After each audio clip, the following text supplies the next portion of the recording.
Hello and welcome to another fun-filled edition of Adam's Music Box, where it was on this day in 1967 that Light My Fire by The Doors hit number one. Now, even though it was their second single, it was the song that put them on the map. Break On Through, their first single, didn't really become big until later.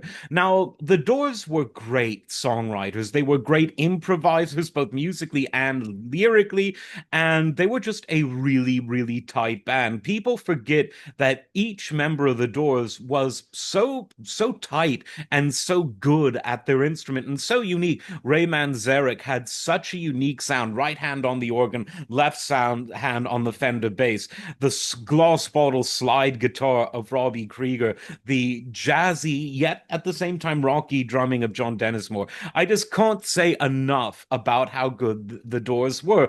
But Light My Fire is a song where, even if you might not know many of the other hits and great songs by The Doors, everyone seems to know Light My Fire. When Robbie Krieger wrote it, he really, lit a match, so to speak. But people loved it. And I think there's some interesting musical reasons for it.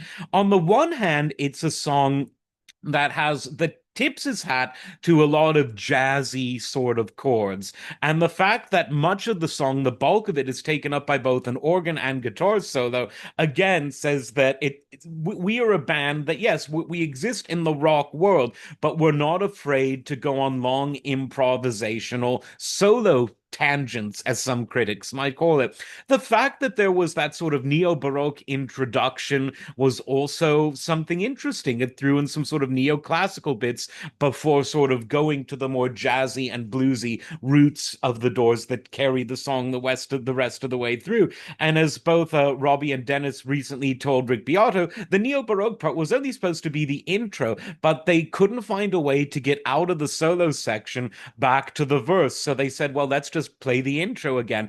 And again, that makes the song work so well. It also made it easier for them to edit as a single without the solos. But the song was so catchy in its full length form that many FM stations played, and some even decades later continued to play the full version with all of the solos intact. And from there on out, the Doors, musically anyway, could do no wrong. They were just a great band, and it was fortunate that at the very beginning they were able to create an iconic song that it's not an easy song to cover per se, but one musician really did it well, Jose Feliciano, and he did it well by making it his own. He made it a sort of Spanish style jazzy guitar song. And of course, Jose Feliciano, as you can see from one of my other videos, one of my favorite musicians of all time. He really made it his own. And the fact that it passes the test of withstanding being arranged in a totally different way, it's further proof that Light My Fire is a wonderful song in any style. As always, like, subscribe. We'll see you next time. Take care.